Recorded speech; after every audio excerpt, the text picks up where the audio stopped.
Hey, what is up guys, I'm KBHD here, and my god, take a look at that feature. This is the brand new Xiaomi Mi Mix, the new world's most interesting phone in my opinion. So you remember the sharp aqueous crystal from a couple of years ago, that bezel-less phone that I've showed before, but with the chin that kind of made it look like an old Zune HD?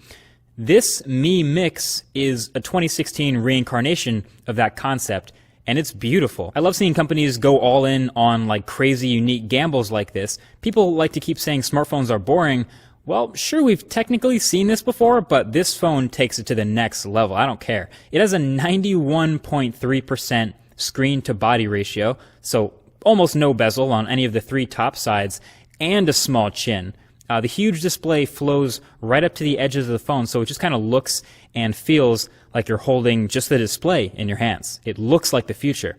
And this time, it's a 6.4-inch display, so you're fitting an absolutely huge screen into the footprint just a little bit larger than some phones today that have a 5.5-inch display. It's obviously still going to be a huge phone for pretty much everyone, obviously. I couldn't reach all the edges with one hand, and I usually can with any phone.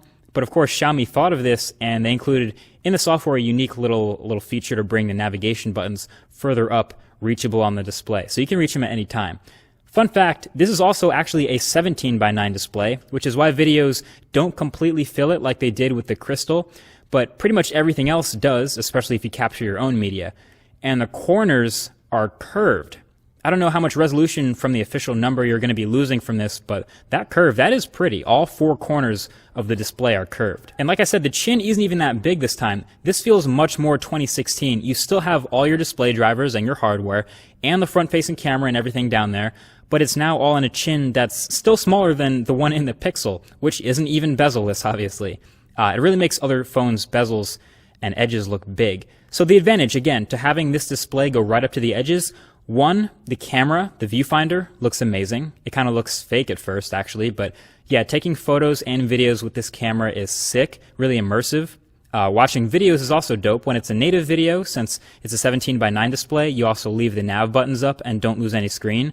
But if it's YouTube or something, some third-party app, it hides the nav buttons, and then you get these little black bars. Still looks pretty great, though.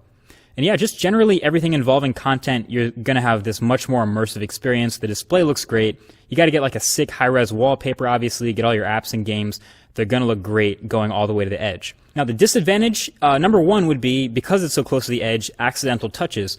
But the edge rejection in the software already seems pretty good, so that's a good sign. So the biggest con now is probably durability, because you know, obviously, if you drop this thing without a case, it doesn't stand a chance with almost no protection.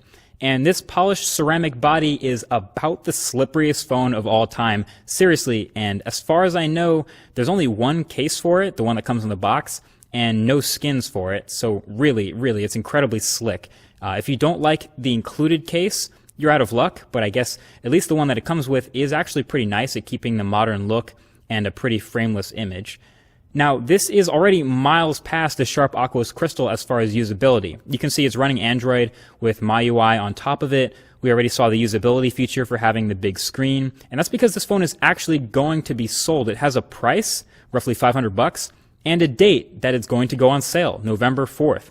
So this thing is real. The phone you're looking at, the one I'm holding right now, has a Snapdragon 821 chip, 6 gigabytes of RAM, 256 gigs of storage, a 24-bit high-quality DAC, dual SIM card trays, a 4,400 milliamp hour battery, and a 16-megapixel camera. It's ready to hit the streets. I mean, these are top-notch specs. So the proximity sensor that's usually on the top of the phone has been replaced by an ultrasound sensor for the same purpose, and the earpiece for hearing your phone calls that's also usually at the top is now a piezoelectric speaker that vibrates the metal frame of the phone to generate sound. This is a smartphone concept/dream come to life, and I am more than happy to share this kind of stuff with the world. Again, an easy route for a company you've never heard of is to just build something that's really close to what's already familiar with people. That's a big reason why you'll see so many iPhone clones. But this crazy gamble of a phone that they actually made, that's actually meant to be sold, I love it. I love it. It's like if you said smartphone design was getting boring, this one's for you. Welcome to 2016. It's not even available in the US right off the bat, but I hope it does well enough over in China that they do bring it over here. I'm glad it exists. What do you think? Would you rock this? Just throw a Pixel launcher on and call it a daily driver? Let me know. Feel free to sound off in the comment section below.